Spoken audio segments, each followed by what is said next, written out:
there are many faith leaders who are very fearful of using their prophetic voice to discuss this because they perceive it as too divisive, even within their own congregation. So they're afraid of losing members. They're afraid of losing income, for example, when the congregation is financially supporting them in their ministry.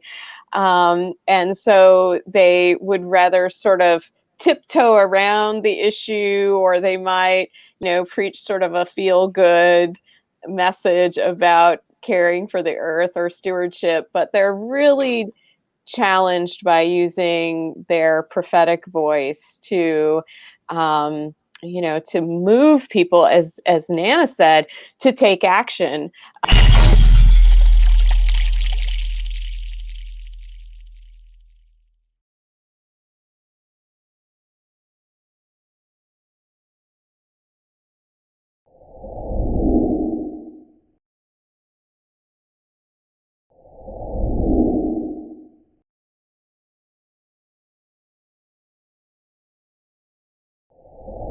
Hi, everybody, and welcome to another episode of Breaking Silos with me, Sophia Jamil. As mentioned in the introduction, this episode is done in collaboration with the East-West Center as part of the Spring Virtual Institute for the Academic Fellows under the Young Southeast Asian Leaders Initiative, or YSEALI. And this episode is the 7th out of 8 episodes that we're doing in collaboration with the East-West Center, where we will be exploring different issues on environmental sustainability. And what's exciting about these episodes is that many of the questions posed to our speakers are from the fellows themselves. And these fellows are young Southeast Asians who are doing great work in terms of environmental protection and environmental sustainability in the Southeast Asian region. So I'm very happy today to have with me Reverend Susan Hendershot and Nana Firman. I'll just quickly give a quick introduction to both of them. Reverend Susan Hendershot has served as the president of Interfaith Power and Light since 2018. The mission of Interfaith Power and Light is to inspire and mobilize people of faith and conscience to take bold and just action, on climate change.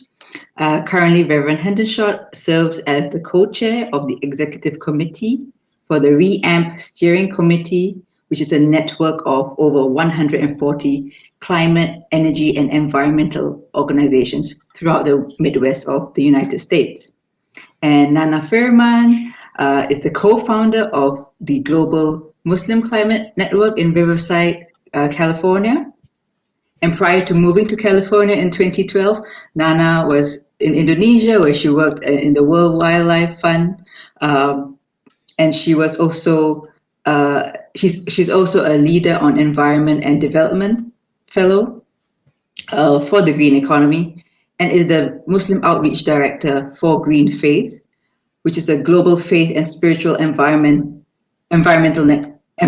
action network, and for all her efforts in environmental activism in the Muslim world.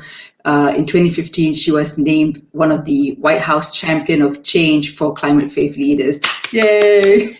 So thank you, Nana and Reverend Susan.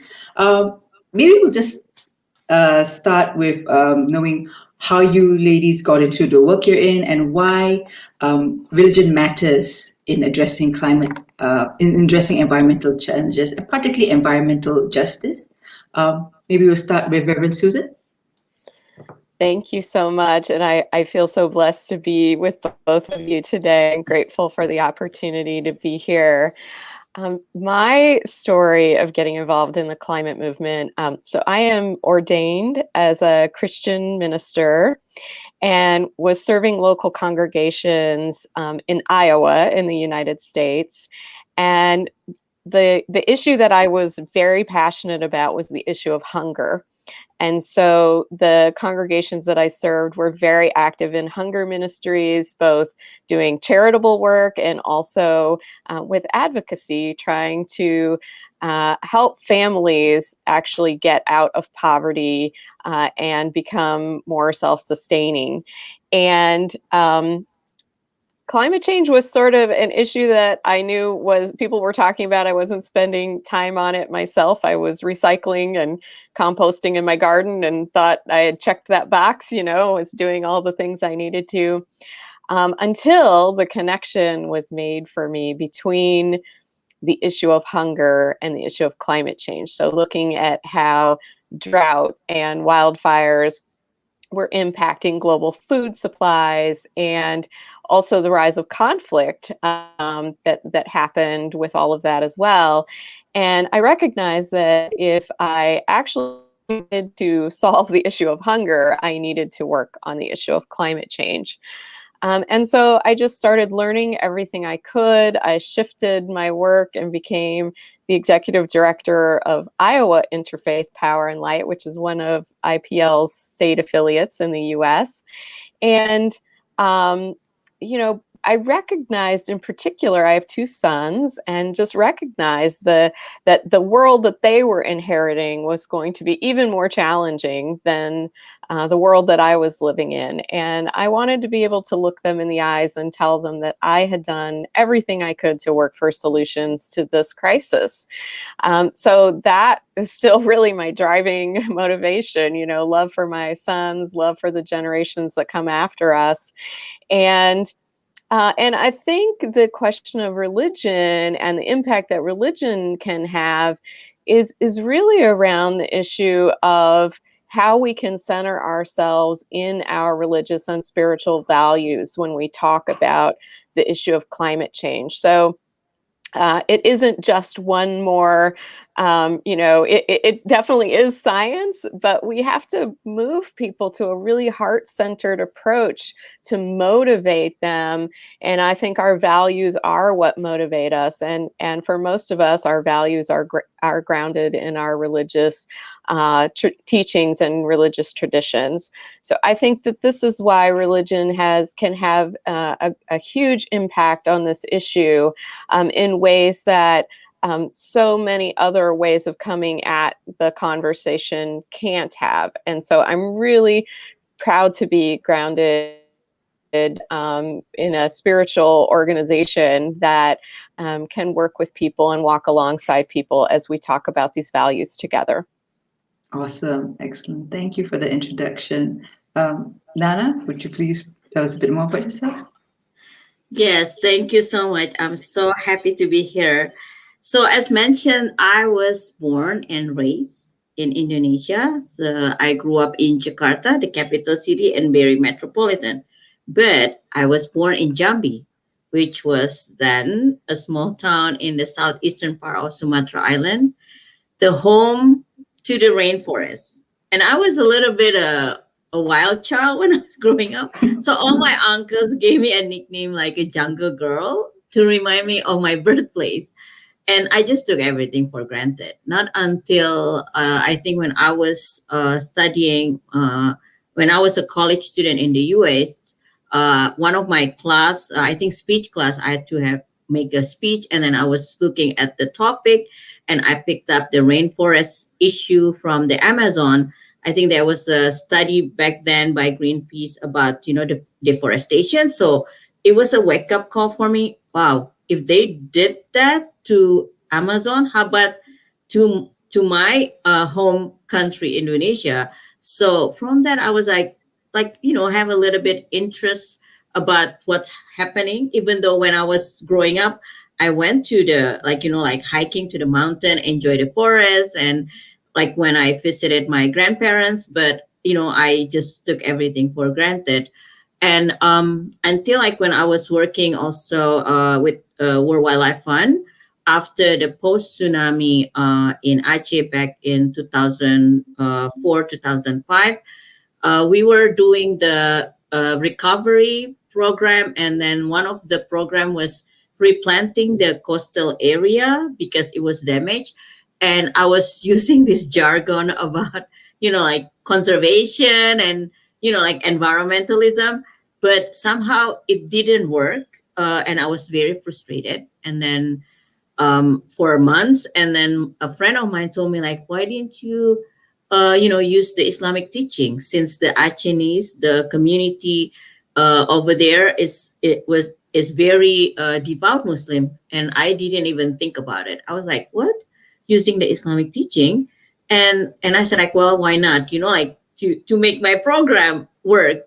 But then I got into that because I started to look back to the Holy Scriptures, to the prophetic teaching, and then I found a lot. So I started to use that as, like, as part of my communication with the community, and the response was completely different. The community just accepted that, and I was like, like, very surprised, because why didn't we think about this? And then later on, when I moved to the US, I joined the GreenFaith fellowship program, and also learning from the Pew Research that 84% of the world population consider themselves as people of faith. But somehow we haven't really engaged this from this perspective. Like Reverend Susan said, like, we haven't engaged from the faith and the spiritual teaching, how to see the world, and then how to make the change in this issue that we're facing, such as environmental crisis, climate change, and equijustice. So that's how I get into this. Right. Yeah.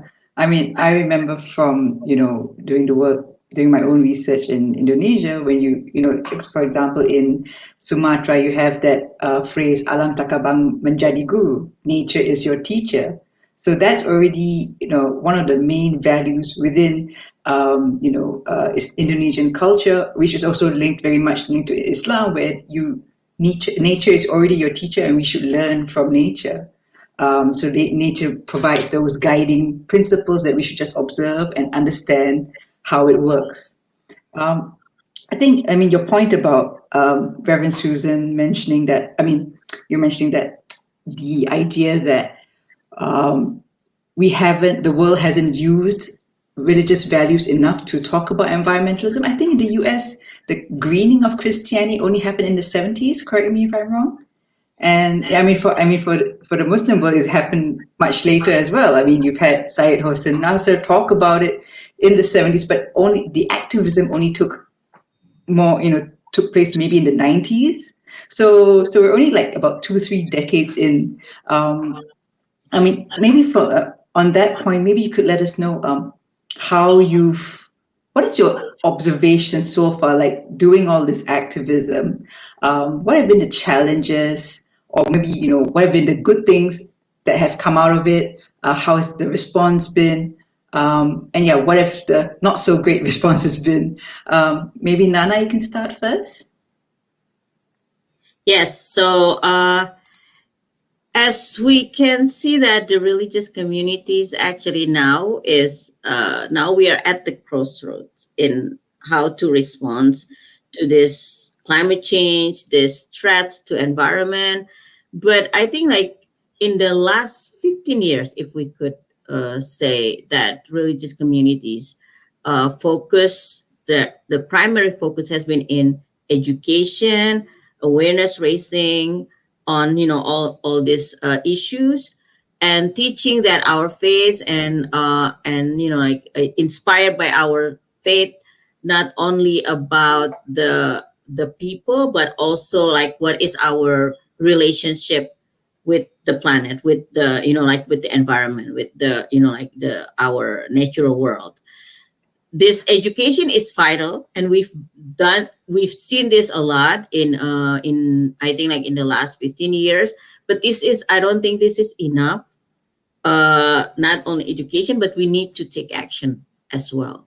And I think this is the challenge right now, because we've seen the crisis is, like, getting, like, larger and severe and happening more often. And then we know that we need, like, a larger public action, like, so then we can really bring this up to the surface, and then we can also address it effectively. So not only the awareness that we need, but now we need to do action also by different congregation, different faith communities. Right. Rev Susan, do you have some thoughts on that? I do. Oh my goodness. Well, first of all, I want to acknowledge that,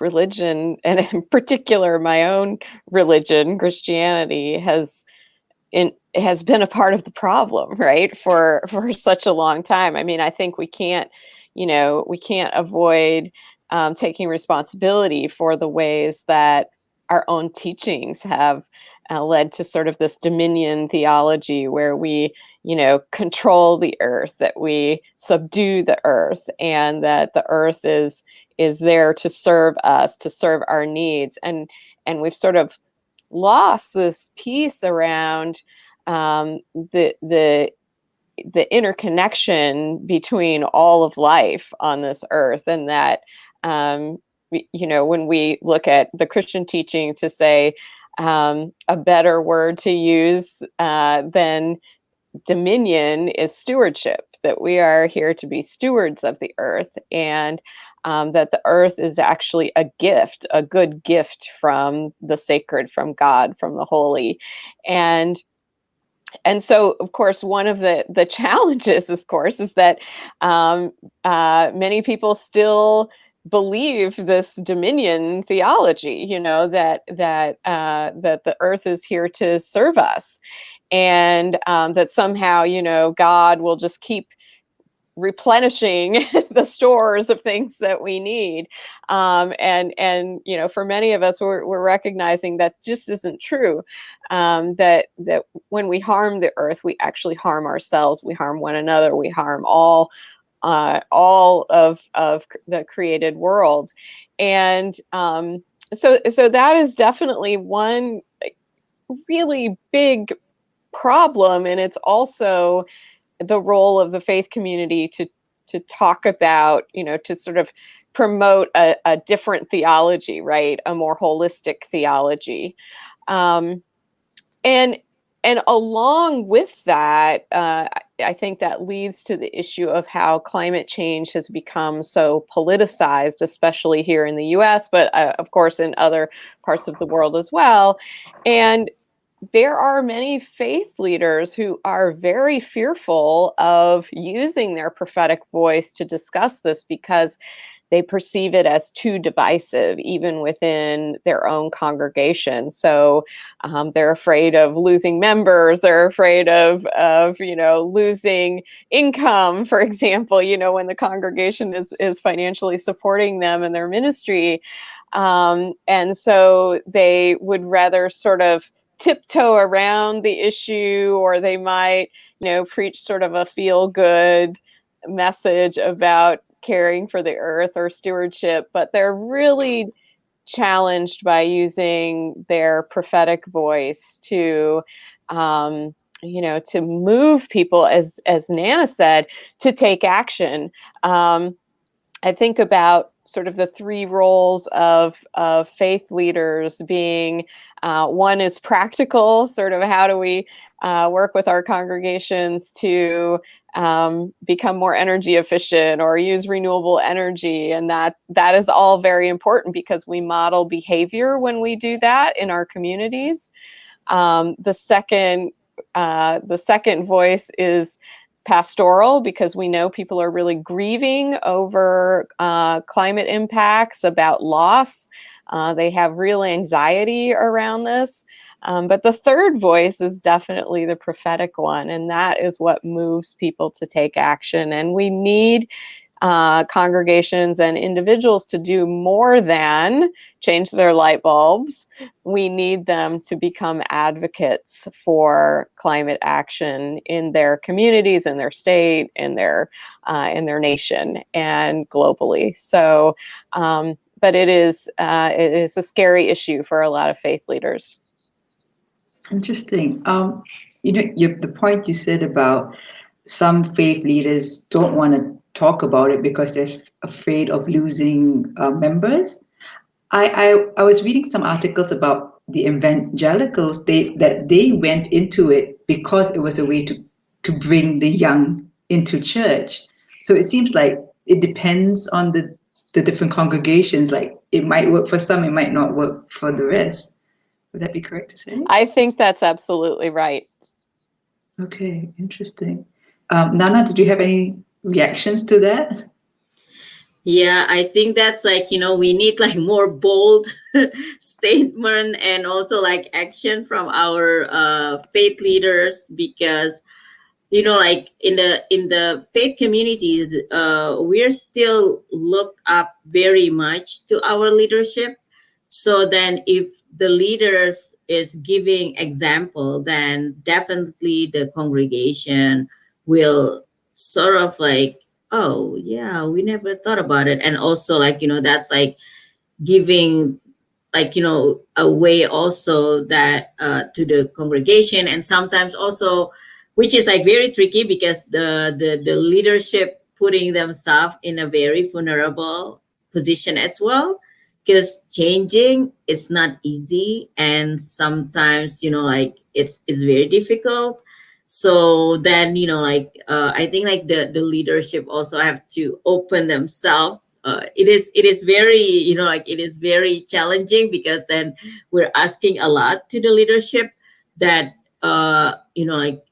like be okay to be vulnerable, and also like okay to say that this is not easy, this is a difficult thing. But then from all the faith stories, we have a lot of like Reverend Susan said, like prophetic voices of prophetic stories. It's always a lot of difficult situations, so we can always like look back to the stories about all the prophets, and like how the challenge they have to face on their at their time to their people. So then we are also on that kind of situation, so we can always reference that to our own faith teachings. Right, right. I mean, just to share some, my experience of trying to talk about Islamic environmentalism in Singapore, when I was talking about it to some, the Muslim community in Singapore, some of the reactions I got was, "Oh, that's like a new age kind of Islam." But it's like, I mean, because people have never consciously thought about it, right? So they think, "Oh, this is new age. It's not the usual ibadah, sort of thing." But actually, when you think deeper, a lot of the ethics or environment Islamic ethics are based on the environment. Wasting is a sin, and that goes for everything. Whatever we're consuming. So yeah, I think like where faith leaders come in is really talking about all these values that are found in the Quran, found in the Bible, and really making it in people's consciousness. The the gap, like what you said, the how do you turn this consciousness into action? I remember what you're saying. It's okay for the faith leaders to be vulnerable because they're good at telling the stories of what the faith says, but the action part requires the practitioners or the environmental practitioners to kind of cooperate with them and like hold their hands and bring them, to do the actions. Would you say so? Yeah, so if I can answer that, so like in my own experience, so I always ask for faith leaders, please just like like this reference from like for the like Islamic faith leaders. So these are the reference from the Quran, from the Hadith. So please use this for your sermon, for your lectures, and in the practice, like how to put it in action. I'm willing to help out, but I need them to open the door. If they say it, then it's easy for me to reach out to the community and people like me, like like the activist side, I should say. So, and I have this experience when I moved back to the US. I was in San Diego, and that time was Ramadan, and then they're using like this one like disposable items to break their fast. So there's a lot of piles of trash in the masjid every single night. So I was complaining to my husband, like, what is this? This is Ramadan. Like, why we're like, having this trash all over the masjid. And then he said, okay, why don't you talk to the imam? So he took me to the imam, and I was complaining to the imam, and the imam was very open, and he's like, why don't you talk to the community? So he actually helped the, like, like a community gathering, and then introduced me, and kind of like, like praising me that, I've been working on the environmental, that, so he was my support. And then I gave the talk, and people like, yes, nodding. And then after the talk, he actually emphasized what I was saying, referring to the hadith, to the Quranic verses. So I feel like I was supported. So I called him my allied imam. So we need that. We need those kind of faith leaders who are there, like maybe like Reverend Susan, who are there, uh, like supporting us, who are the activist side, and we can help. Like, and then he asked me, like, how do you do it? Like, so the Green Ramadan, like that's how it started. So like, and then, so that's like, in every way we need that kind. We need the collaboration, because we're not a religious, like the activist side, we're not a religious authority, but we are more, like kind of like implementation action, but we need to the both collaboration. So that's based on my experience, and I see this a lot also happening in different places. Right. I want to jump in, Yeah, because I thought that was such a wonderful example. And often it's how do we sort of gently open the door for folks to bring them into the conversation. And one of the things that Interfaith Power and Light does is we have a program called Cool Congregations, where we work with congregations to become more energy efficient in their places of worship. And it is often the way that we can open the door to these deeper conversations about why it matters, which is where the transformation comes. So, if it can start with lowering your energy bills, right? Because a lot of people are very much in favor of lowering their energy bills. And if a congregation is paying less for their utility bill, they have more money for their mission, and we support that. And yet it can lead to really deep conversations within a congregation about how is this now a part of the culture of the congregation, which I think is where the real transformation happens. And that is also, I believe, where people become more involved as advocates, because they recognize, like, this is our small piece, right? We've lowered our energy use, we're polluting less, carbon intensive energy out into the world. But we know we need to do more if we are to get where we need to be globally in terms of lowering our emissions. And that involves policy advocacy. And for some people, they'll dive right into policy advocacy, but for many people, that's not their first comfort zone, right? Is calling their member of Congress, for example.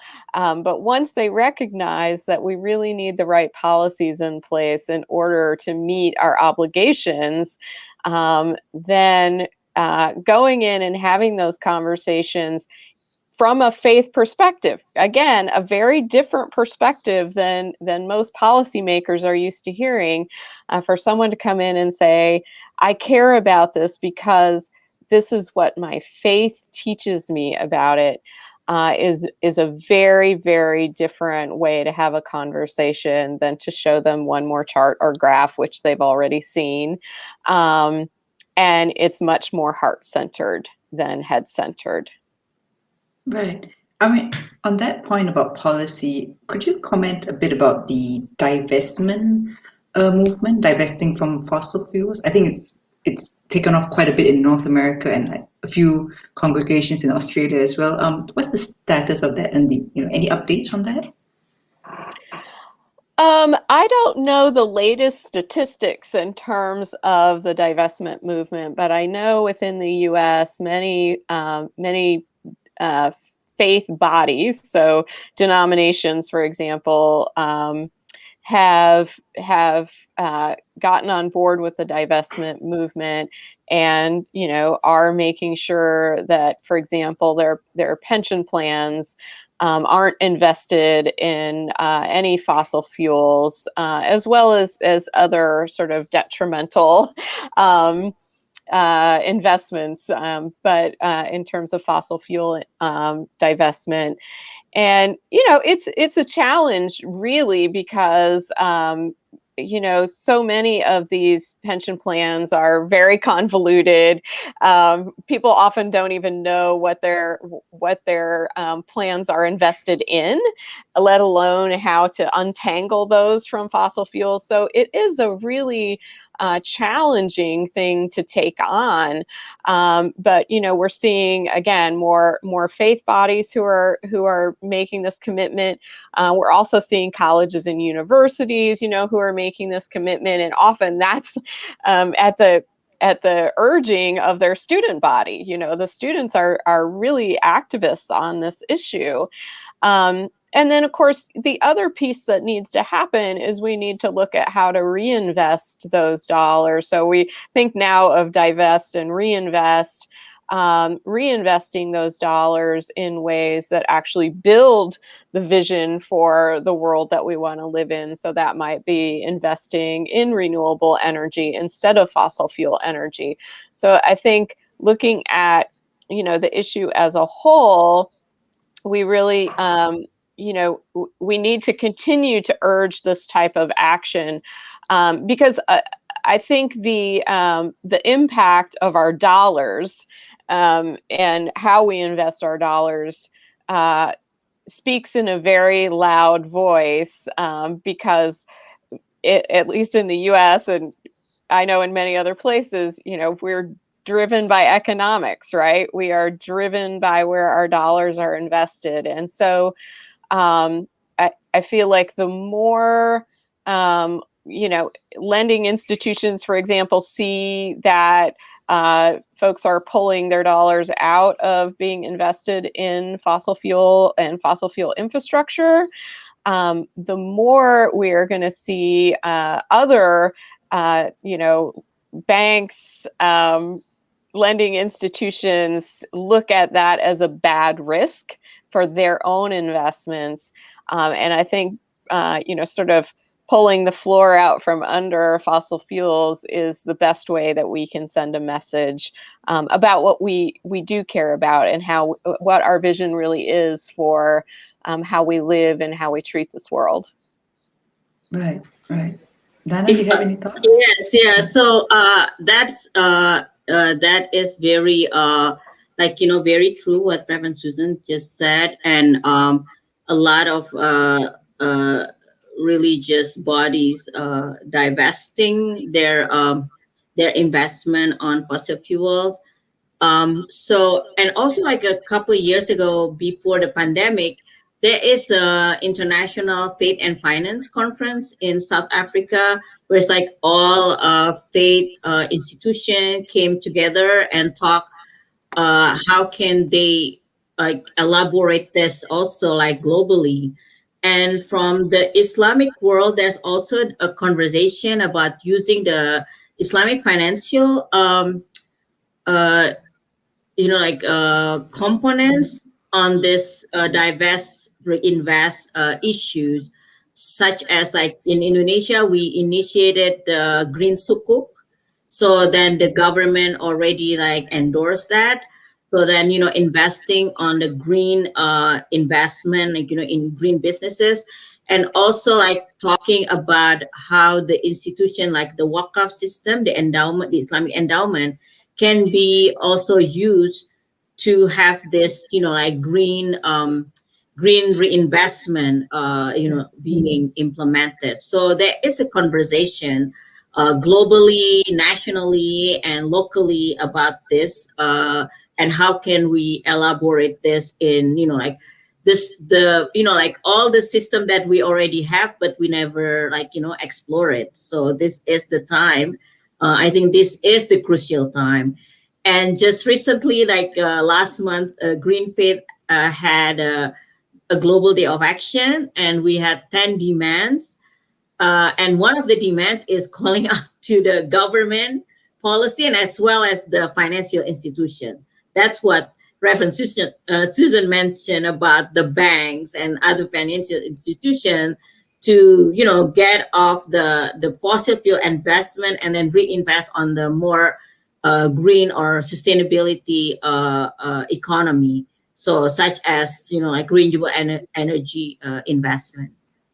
Right, right. I mean, you just reminded me of some of the Islamic boarding schools and Islamic foundations that I met while I was in Indonesia, where when you think about the endowment funds, the traditional idea is you build a school, you build a mosque, but now it's how can you use the money to say build a green mosque, retrofit it with some water saving, water harvesting technology, or how do you use the wakaf money as in a more productive way, like using it to plant fruit trees, which from the fruits you can use for the community and sell and just regenerate income for further mission use.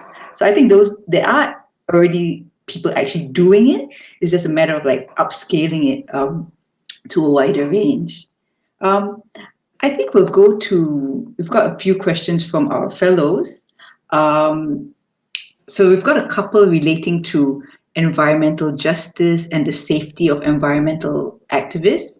I'll just read the questions out because these two questions are pretty similar. Trisha from the Philippines says, environmental justice is so relevant and essential to our country, where mostly indigenous and poor communities suffer the most from environmental problems. However, the Philippines is the world's second deadliest country for environmental defenders. How can we better protect those that fight for environmental justice in our country? How can we encourage more people to advocate for environmental justice when their safety is not guaranteed? And similarly, John, also from the Philippines, says, according to National Geographic, indigenous people only represent less than 5% of the world's population, but they protect 80% of global biodiversity. The sad thing is, most of these people are also facing challenges such as land grabbing from big businesses, and some are being killed when they're protecting their ancestral lands. Aside from granting legal rights, how can the government address the lethal effects of these environmental justices on the indigenous people? Any thoughts on that? Whoever wants to go first. So I can go first, probably, because I've been also like exploring in this issue. So I think we must also remember that all this issue is part of a larger systemic problem, which threatens life as we know it. And for me, like being born in the rainforest region of Sumatra, Sophia, the one that you mentioned, Alam Takambang Jadi Guru, that's from the Western Sumatra, the Minangkabau proverbs, I think, and that's where my parents are from. So I grew up with that kind of words, even though I didn't understand it. I know that my father always said like the nature is your teacher, nature is your teacher. So then I believe that this kind of system within also like the indigenous communities, their relationship with nature is very strong. It's all the indigenous communities around the world have this close relationship with nature because they know the values of nature, and also they take nature as their families. So then of course from the both questions said that how can we protect and also giving the indigenous peoples, the traditional communities, more rights to protect their own either their forest or their coastal area, where they live, and I think like we need to remember also that all this crisis is connected between social justice, racial justice, human rights violation, and so on and so forth. And just recently, we launched the Interfaith Rainforest Initiative. That's the collaboration with the United Nations Environmental Program, the Norwegian government, and other organizations from faith and environment. And we focus on five major countries: Peru, Colombia, Brazil, Democratic Republic of Congo, and Indonesia, because these five countries actually compasses 70% of the world rainforest. So very important.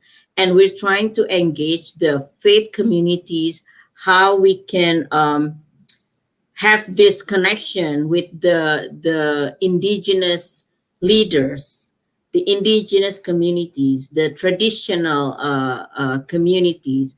So then, like we started to have this conversation and also to support each other, especially supports from the faith leaders to the indigenous communities, because oftentimes that is the clash that between the faith institution and the indigenous communities, because most of them still believe in the indigenous religion. So that's like a kind of sort of theological issues, but I think we are more open now that we can collaborate to each other with each other, that because we are trying to protect this planet. So, and we with that, we are hoping that we can build a strong defense mechanism to the indigenous community and other environmental protectors, the activists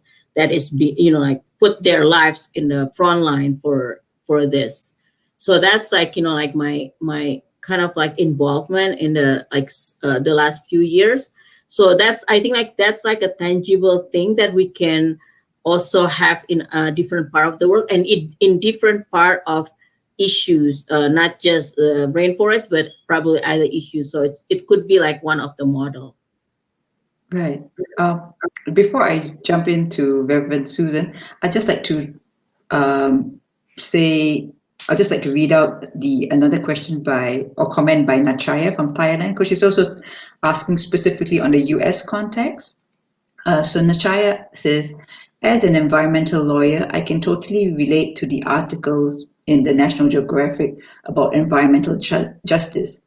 The statistics are really useful, especially the parts about toxic waste disposal sites, which were more often placed in minority communities.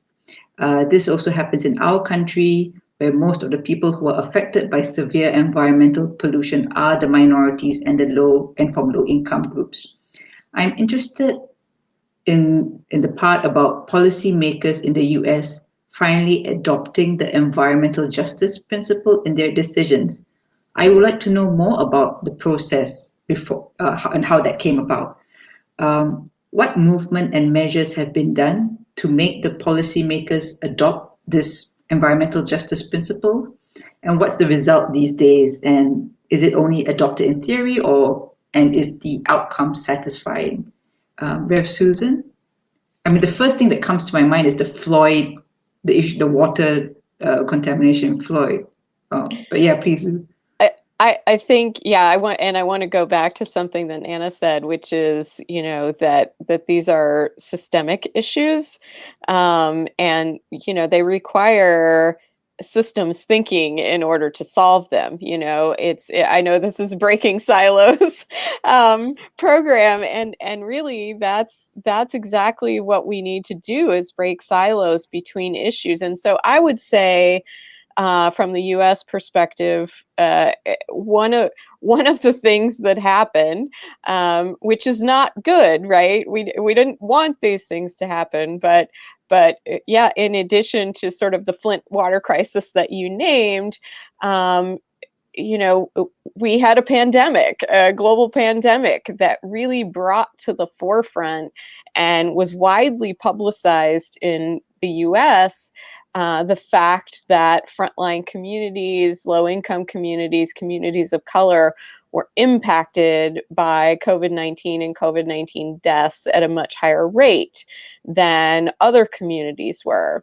At the same time, we had the murder of George Floyd in Minneapolis. Of course, that trial is going on now, even as we speak.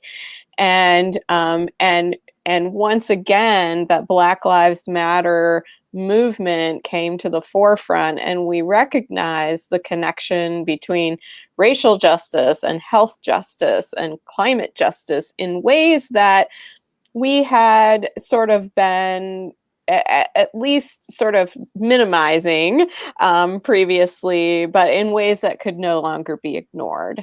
And and I think that looking at those intersections provided an opportunity, especially with the new Biden administration coming into office, to really say we can't go back to the way things were. Like what we're not after sort of just getting back to normal, whatever normal was, because normal wasn't working for so many people.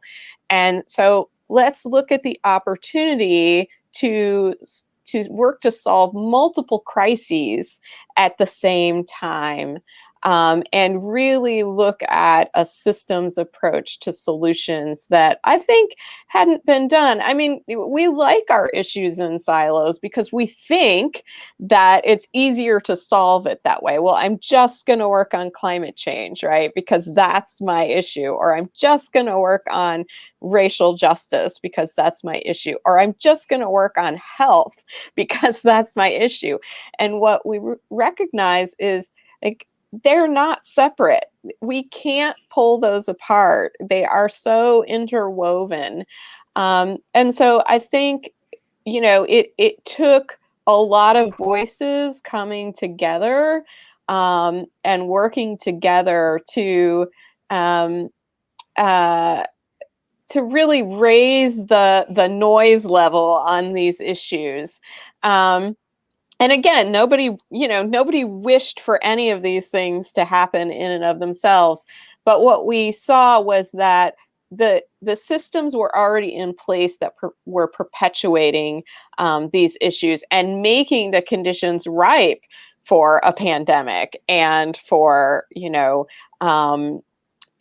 for racial injustice, for environmental injustice, and I think that being able, and I think this is one of the things I wanted to comment on in particular about these questions that you raised earlier, is how do we tell the stories in a way that brings people along on the issue? And I think that is really important, when we start looking at what is happening on the ground in places around the world. I know these questions were specifically from the Philippines, but globally, what are the stories that are happening on the ground? And there are two kinds of stories, really, right? There's the impact stories of how are we making a difference together? How did we come together? Or how did one person sort of sound the alarm in a way that has led to change, positive change? And of course, there are also these really challenging stories about, how people are still being oppressed and how human rights are still being dismissed. And how do we get those stories out so that we can, open the eyes of more people? Because I think for many people, it's not that they don't care, they just don't know. And we need to shine a light on those stories in a way that sort of the media can get involved. We can start to organize. We can start to bring folks together from a variety of backgrounds and religious traditions and viewpoints that can cast a new vision. And I'm reminded always of the scripture in the Hebrew tradition, from the book of Proverbs. There's a scripture that says, "Without a vision, the people perish." And I think that we need to cast that vision and then help people, own it and become a part of it so that they can live into the vision together of what they want the world to be. Excellent. On that point about telling stories, we have a few questions on environmental communication. So, and these are that we have a couple of questions related particularly to the current pandemic. Feliciana from Timor-Leste asks, do you think COVID-19 is an environmental justice issue? Why or why not? We'll probably take that question first.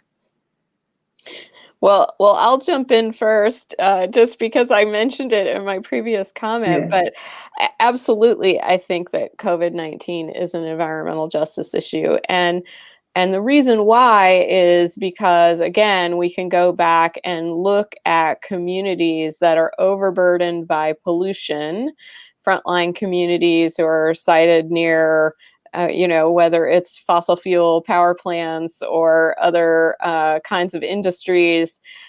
Those communities are burdened by COVID-19 at a higher rate. And they already suffer disproportionately from, poor health outcomes due to pollution, whether that's respiratory ailments or cancer or, just other types of health issues.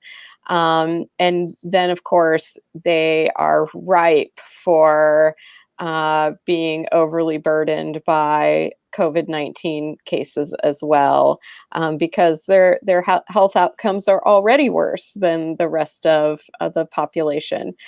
So absolutely, to me, it is completely tied in as an environmental justice issue. Mm-hmm. Nana, any thoughts on that? Yes, and just following what Reverend Susan just mentioned about this environmental injustice, that most of the marginalized or like poor communities are the one who took the burden of it, and they're the one who's always like suffer the most. And when we looked at also, like when we spread it out, like bigger picture, like globally, as well as there is the environmental injustice, I would say, because then like developed world, more rich country can, certainly take more respond on that, because obviously they have more resources, whereas like country that have no, like developing or underdeveloped countries, they don't have that much resources. And like just talking about the vaccine is like there's this like debate on the vaccines, like who got the vaccine most. That developed world can just buy the vaccine like in bulks, like like once it was produced, they just like took over everything. And then how about the poor nation, like how do they like access that vaccine? I think that's also like the injustice of it, because then everybody suffers because of this pandemic. But then like even how we try to recover it is so we see it also very unjust. And also I think like moving along also with the recovery, because there's a lot of this conversation about build back better, that we don't want to go back to what it was before. But I just like a friend of mine just shared me like this admission, the report after just this few months, that we are go back to, after like last year we went down on our carbon emission, now we went back up. It's like everybody's trying to catch up what they missed last year. So this is not right, like because like the marginalized communities already like suffer before because of the pollution. That's why they they're the one who's very severe being impacted by this pandemic. So then we are like, now we are, we thought that we wanted to be better, like, like change everything, but then like the proof is like the emission, like the scale is going up again, as if we didn't learn from what just happened last year. So I think that's like the like wake up call also for all of us that is working on this issue. Right. Yeah. I mean, just reflecting on my own experience here in Singapore, and me and a few colleagues were, before the pandemic happened, we were already planning to bring some water technology to some remote parts of Indonesia. But obviously, with the lockdowns and you can't travel, that's just stopped. And you can't be doing this water technology thing through Zoom. You have to be there. You have to engage communities to do this sort of thing. So at the end of the day, it's them that are suffering. Those communities that need clean water. And so it's a more than a year late now, and it's just more of like a waiting game until this whole thing subsides. So I did feel like at the end of the day, it's not us in our comfy little rooms with our computers that are suffering. It's other people that don't have as much options as we do. Yeah. So we got a couple of questions on the how of environmental communication. Kyra from Indonesia says, in this time of the pandemic, most activists have shifted to digital advocacy and environmentalism through virtual awareness. How does environmental justice work or protect activists through digital times like these? And Mega also has a similar question, or well, sort of. Would you prefer to choose quantity over quality of people in mainstreaming the values of environmental justice? What would you ideally focus on to help voice these matters? Reverend Susan, perhaps? Those are wonderful questions. I think about what a shift organizations had to do a year ago, right? We had, as you say, so many things planned in person, especially working through faith communities where people gather in person on a regular basis. And there was a lot of conversation, and I think we're still learning. I want to say, like, we never stop learning how to do this better. From my perspective, I think one of the really beautiful things that happened as we've been able to raise awareness with folks who haven't been connected on specific issues before. So they might feel like hyper local issues, right? For IPL, for example, one of the issues we've been working on is the Line 3 pipeline in Minnesota with our affiliate in Minnesota. And for lots of folks around the country, Line 3 is not something that they had any knowledge of because it didn't connect to them personally. They don't live near there. They're not near pipeline battles. It feels very far away. And you can say the same thing about lots of issues that are happening, on the other side of the globe from us, right? But having webinars, inviting people to participate, giving opportunities to take action that are meaningful. But a lot of it goes to education. We have an opportunity to educate more people on an issue than we ever have before because of technology. Now, it's still ultimately, we don't want it to replace the in-person activism that needs to happen. But how can we do a hybrid model in the future, right? Where we do have the on-the-ground actions that are happening, as well as this larger opportunity for advocacy, where we connect people digitally and learn a lot more about a lot of things that are going on. and understand how it is connected to something that impacts us personally, right? Like, how is line 3, even if I live in Washington, D.C., how does line 3 impact me personally? And I think, again, that goes back to the storytelling. And in terms of the quantity over quality question, what a great question to ask, because, you know, we think about, do we want the river to be wide or deep, right? And I would say both. we want both.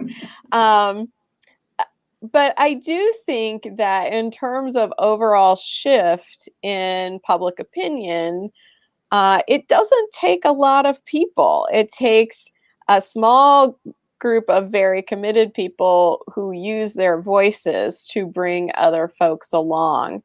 And then, you know, we can think about sort of what's the movable middle, right? We have people who are 100% opposed to climate action and always will be. And sometimes because they have very specific economic interests in keeping things the way they are. And we have a small group of people who are very active and committed already. Then we have a lot of folks in the middle. You know, Yale Center on Climate Change Communication talks about the 6 Americas, and it's sort of a continuum of where folks' perception of climate change is on a continuum. So it's not black or white. It's very much all over. But I think about how can we shift those who are movable to and sometimes it's just because they haven't been paying attention, they have lots of other issues they are working on or care about, or they're just trying to get by, frankly. And so they you know, climate change seems like sort of a, you know, an add-on, if you will, to work on that. But over time, over the past 5 years, what the Yale study has actually shown is that they call them the alarmed, which are the most engaged, and the dismissive, which are those who are completely against. We might call them deniers, but they don't. The shift in the number of alarmed has doubled in the past 5 years, and the number of dismissive has decreased by nearly half. So that now, with over this 5-year time span, the alarmed outnumber the dismissive by nearly 4 to 1. And that, I think, has taken place for a number of reasons. I think the alarmed and those who are very concerned have really found their voice. I think the media has started paying attention, which has gotten the news out to more people. And unfortunately, I think it's also because people are personally experiencing more and more climate disasters.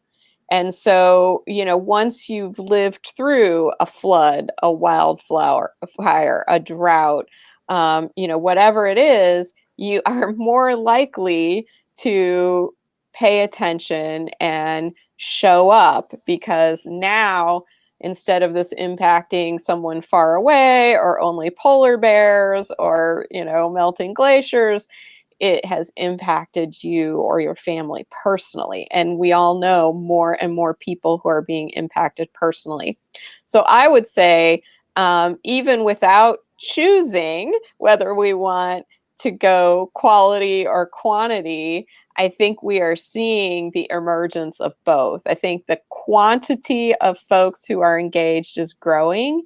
And I also think the quality in terms of people who are using their voices is also growing.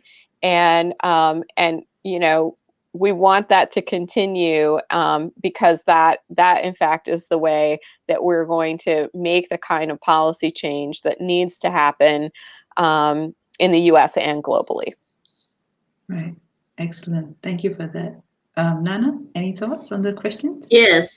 So I just want to tag along from what Reverend Susan just said about the quantity and the quality. I also think that both, we need to pay attention to both, because both are important. And also like with this pandemic, besides of all the negative impact of the pandemic, I also see the blessing in disguise because we are connected through this digital world, our new world, that more and more I personally have more chances to engage with even wider and deeper communities that probably if I have to do it in person with those so many communities, that's impossible. But because I'm doing it online, I don't have to travel and people don't have to travel.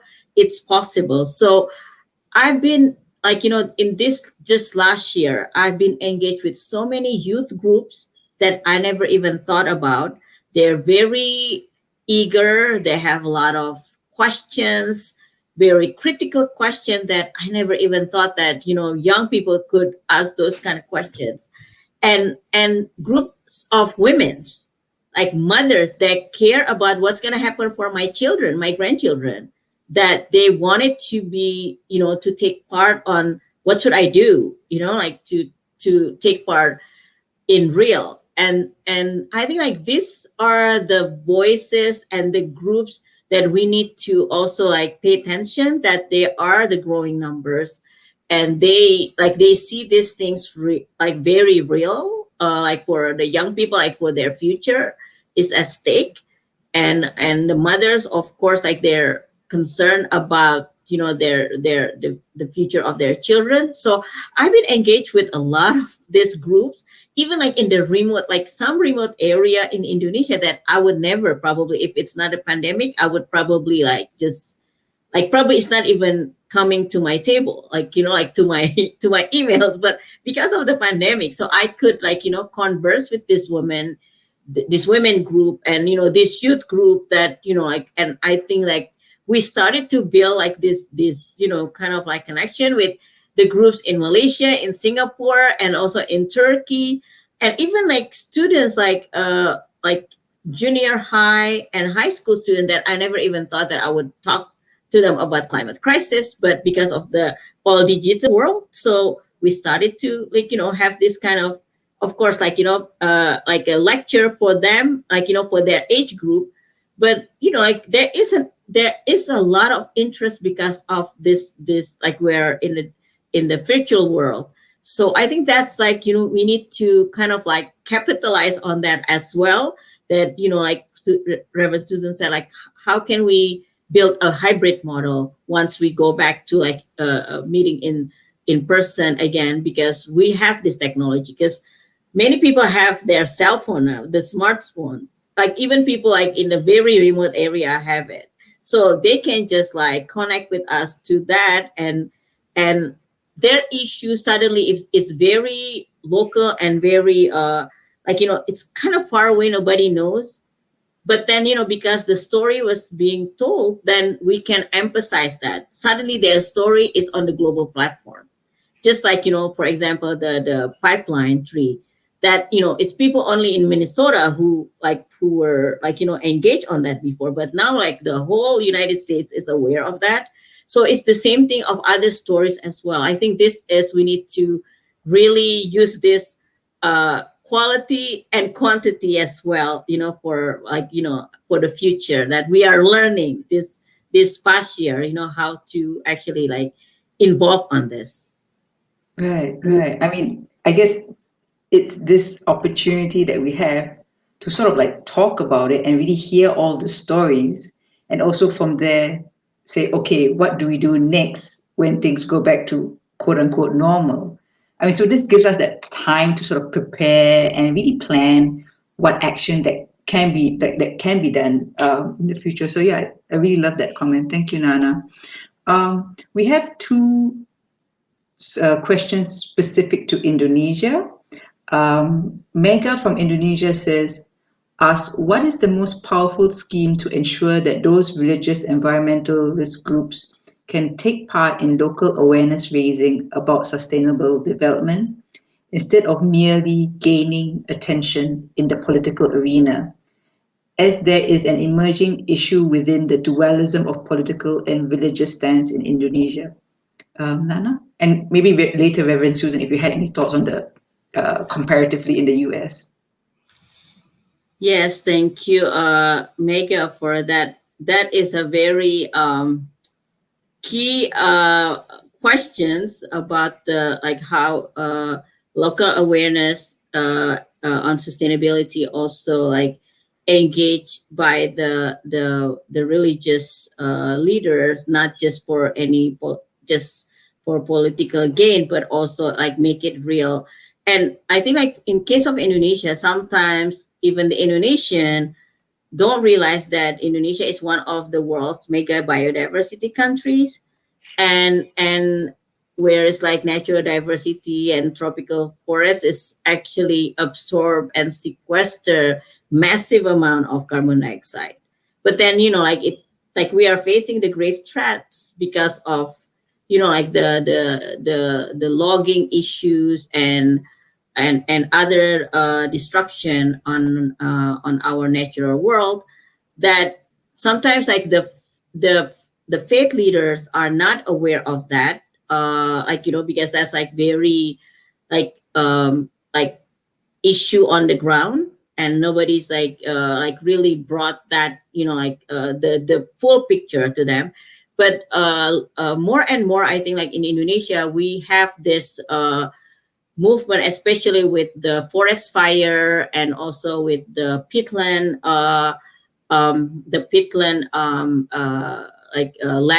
land use change. There's like like this engagement with the clerics. Like so, these are local clerics that we try to engage. What we call conservation clerics, where we bring them to be aware of what's going on, and then how can they bring also the faith teaching on engaging with their congregations. So then we will take that also like have them like connected to other clerics in other parts of Indonesia with the same issue, so then they have like support system as well. So with that, we hoping that like the government will pay attention, because these are also coming from the grassroots, not just like religious leaders from the top, like the grass top, like pay attention only to the religious leaders on the grass top, but also the grassroots. So we're trying to like develop this from the bottom up. And so far the conservation clerics has been like gaining a lot of attention, because this like most of the one that we are working in Indonesia right now is the religious clerics that live like outside the forest area. So to make awareness of like the importance of protecting the tropical rainforest. So those are part of the like the engagement, I think, that needs to be to that we need to develop like in more massive scale. So then we have this maybe like like environmental clerics in every part of of the like the regions. So then like there are also the voice of like the injustices or the destruction that is happening, and that's included on any of their lectures or their sermons to their congregation, as well as also like engaging young young people, because young people are very very creative. They can like make a video for 5 minutes video, like studying like some issue like very fast, and then they just go virtual in social media. So I think like the combination between those needs to happen, the clerics as well as the young generation who are like more tech savvy, so they can use the social media as part of their campaign. And then that gets the government attention for sure. Right, right. Excellent. Reverend Susan, do you have any reactions to that particularly? I was going to say, in particular, what Nana said about building these networks of support. I think is really important. I feel like building relationships within, especially within diverse groups, is really important. Building these partnerships, building relationships, and then these networks of support where clerics, for example, don't feel like they're the only person speaking out on this issue. It really, I believe it helps them be more courageous, to know that others are with them in this fight. Great point. So the final question from our fellows, Indonesia specific again, Rudi Azwa from North Sumatra. He says, the palm oil industry in my area has been devastating. Waste from the palm oil factories are deposited in our rivers 24/7. Despite a series of demonstrations by the local communities, nothing has worked. Rather, it has even threatened the safety of the communities. Till now, it's still happening, and it's becoming a bigger problem for water sanitation. Before the palm oil factory appeared, locals did not even need to buy water, as the river's water was very clean, even for drinking. But now, when the factory dumps the palm waste into the river, the water turns brown, even black. This is made worse by the fact that the factory is owned and under the control of lawmakers and stakeholders that have more power and money in North Sumatra. How can we get the environmental justice in this case? Who must bear the extra responsibility? And could the Besitang River ever be cleaned to its original state? And what is the role of religious leaders in this case enough? Nana? Yeah, I think like for this kind of issue, as we know that, like in Indonesia, the palm oil plantation and industry is one of the biggest threat to our rainforest as well. So then, like we definitely, like in this kind of cases, we need, like as Reverend Susan mentioned earlier, the network, the support system. So the people of the in Besitang in North Sumatra should not face this issue by themselves, but they, like others need to support them, because like these are their what they're facing. So like either the like I mentioned earlier about the religious cleric, like engage them, but also like the young people, and also I think like all other components, like the activists, the media, we need to tell these stories, because once these stories is being published and people start to see, like to pay attention to this, then like the conversations start to to happen in the service, and then like all this, it's more crowded voices. So then like, because if the story is just kept in locally and never been shared to others, then it's they're the one who's just facing the burden. But then once they tell their stories, like like the media, for example, bring that story up, so then publish it, like for wider audience, then like we can others can like start to form their support system for this for the community in Besitang, and then like what needs to be done on like on this polluting of the water from the palm oil plantation, because there is a law for that that's actually illegal, but then probably the community is like, it's not powerful, like don't feel powerful to actually have like have the way to to like do the kind of like legal battle to this, Yeah. the legal battle. So that's why they need help, they need support from others. Then the story needs to be told to the wider audience. Then also like building the like the engagement, the relationship, and also the network, the support system for this kind of issue. And I think also like for education to the wider community is about like individual or personal change that this is also an education about palm oil, like what do you use, do you know what you use, especially people who live in the urban area, they don't know like where the stuff come from.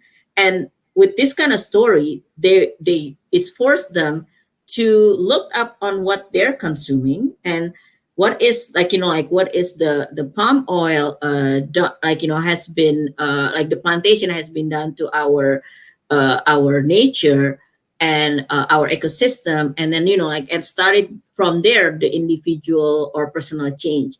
And then also if we can form like communal, like together, like the network, the institutional transformation, the network system to support this kind of issue, like give support to this kind of issue, so they can go through, if they need to go to the legal, the legal battle, then there is a support system on that. And only that we can change things systemically, because we need everything, all the components.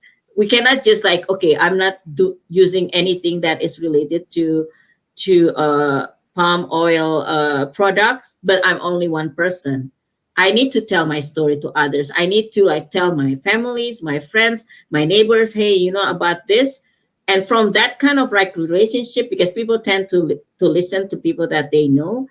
If everybody's like who's aware, like the alert people like doing that, that's going to be a lot more alert people. And then from that, people started to like join together. Like how can we form like our kind of like community or network? Then and only that we can change things like like what they're facing in Besitang. And because the law is clear, this is it's not legal to do that for the company, and then like they need to bear consequences of that.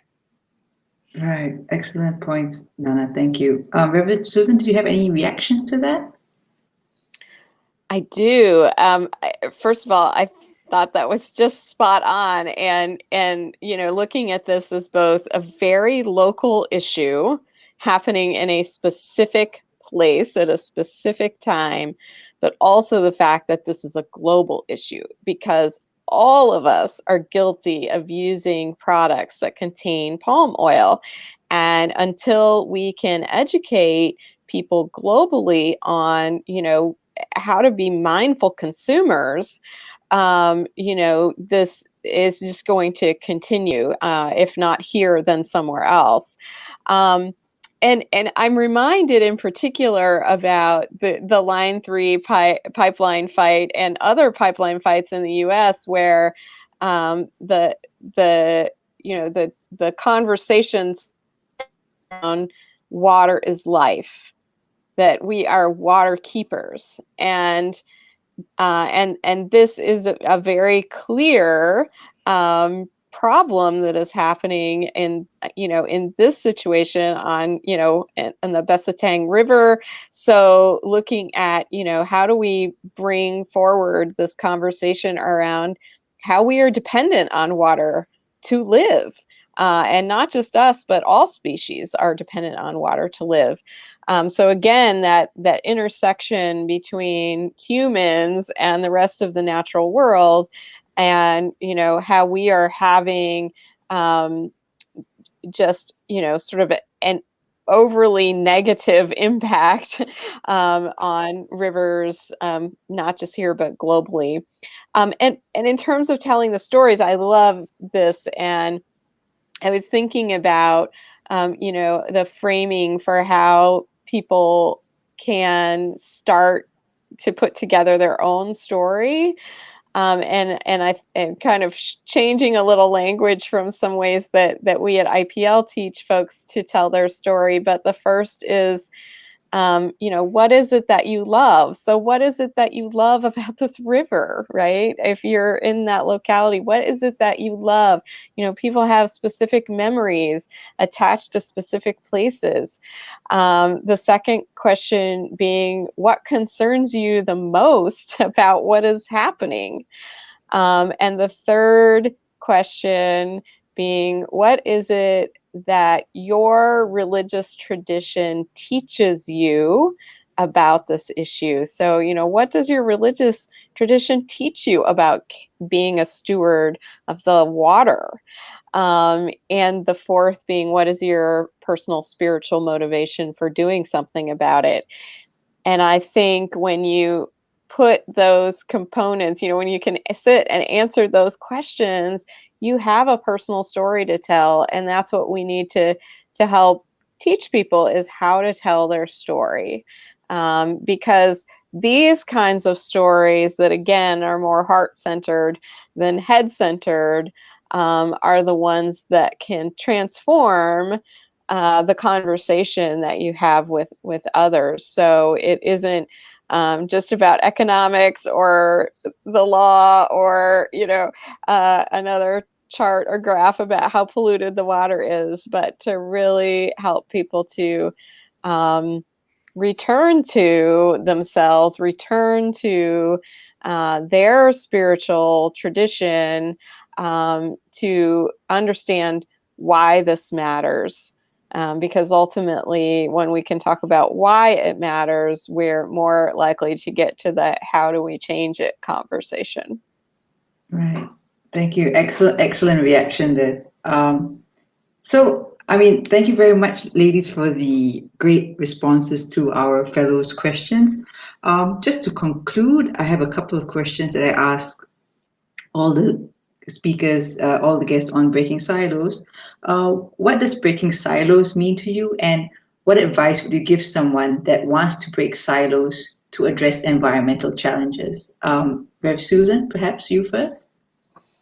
I think this is it's a great framing, talking about breaking silos, and I think that I have two responses in particular. One is, as we've already talked about, that climate change and environmental justice don't exist in a silo. They exist in relationship to so many other issues. And we know that faith communities have been working on all of these issues, since they began, right? Whether that's hunger or clean water or, caring for those who are vulnerable, or working for peace in times of conflict, racial justice, economic justice. These are all connected together. And so we have to have a systems solution to a systems problem, and that really involves breaking out of our issue-based silos to have those conversations. But in particular here, the other thing I would mention is breaking out of our religious silos, because we know that every faith tradition we are called to care for creation, and we are called to care for our neighbors, especially our most vulnerable neighbors. And climate change impacts the earth and our neighbors. And this is an issue that we share the earth, we share a sense of interrelationship. And so we need to work to get beyond maybe our individual religious teachings or polity, to look at what we share in common and how we can come together in order to work for solutions. And so breaking out of our religious silos is also a big piece of this. And in terms of advice for someone who wants to break silos in this area, I would say it is always about being a relationship builder. It is about connecting with those who you think maybe are quite different than you are. But at the end of the day, as I said, we share this beautiful earth. We share a love for the sacred, for one another. And we need to build relationships and connections with one another in order to work for real, lasting solutions. I love that point. Thank you so much, Reverend Susan. Nana, your thoughts on what does breaking silos mean to you, and how do you do it? Well, I love it. I love this initiative, Breaking Silos, and we really need this to break silos, because today our world is very interconnected. I mean, with globalization, we are very connected to each other without we realizing, or we realize it. It's happening. And also speaking about the climate crisis and ecological crisis, we've seen more disaster happening around the world. I mean, like, just, like, every time we check the news, is always all disasters, either storms, either droughts, the fires, floods, or other things that happening. And then we are in the pandemic as well. So then these things like happening more severe, more intense, more frequent.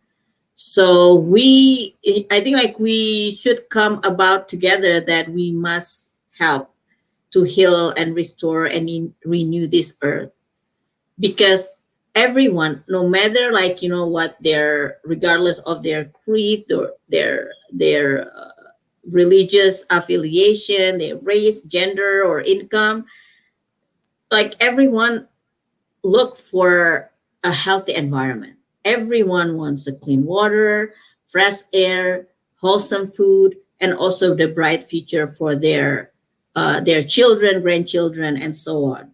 So everyone wants the same thing. And I agree with Reverend Susan about breaking also the religious silos, because all the religions teach to care for the like for the environment, for the people. And in my experience, like we can have all different differences on theology or teaching or other things, but then when we started talking about care for the environment, suddenly we're on the same voice. So I think like we need to like emphasize and scale up that voices also, that we are like we have more connection to each other than we realize it. And for me, I think like the advice to on addressing this environmental challenges, I always use this 3H. So the heart first, the head, and the hands. So of course, like the most effective way to reach out to people is when we touch the heart. I think Reverend Susan already mentioned like many times in this conversation that the heart is what makes people move, or just like like aware or wake up. So but then the heart, their heart is already moved, then we need like some information, raising awareness, like like some knowledge that like the head has to be filled up, like maybe we need like share studies or facts that people can kind of like explore on. But then like the heart and the head are not enough. We need to use their hands too. We need to also hold their hands, and to make sure that we do action. So it's not just okay, I feel this is bad, but then like it's just in my heart, or like okay, I know about it, it's in my head, like I read about it, I watch videos about it, I understand it, but then I do nothing. So like the action is very important, like what I call hands. So heart, head, and hands. And then I always mention this to my Muslim sisters and brothers, because there's a hadith that said, like the Prophet said, that like if you see something like wrongdoings, you have to like change it with your hands, or if not, you have to say it, or if you cannot do those both, then like you need like kind of like negate it in your heart. But that's the lowest of the belief, like the iman, the faith. So like like if it's only in your heart, yes, it's good, but that's like the lowest of your faith. So you need to do it with your hands as well.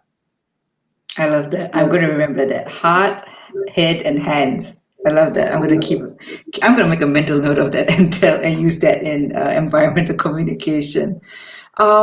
Thank you, ladies. This has been a very enriching conversation. I think our fellows would take a lot away from this, and especially because, they've been reading a lot of articles for the past month, and some of them have already felt a bit more anxious because there's a lot of problems and challenges. But I think this one really gives them a bit more hope on, what can be done in our, different religious and local communities. Thank you very much, ladies.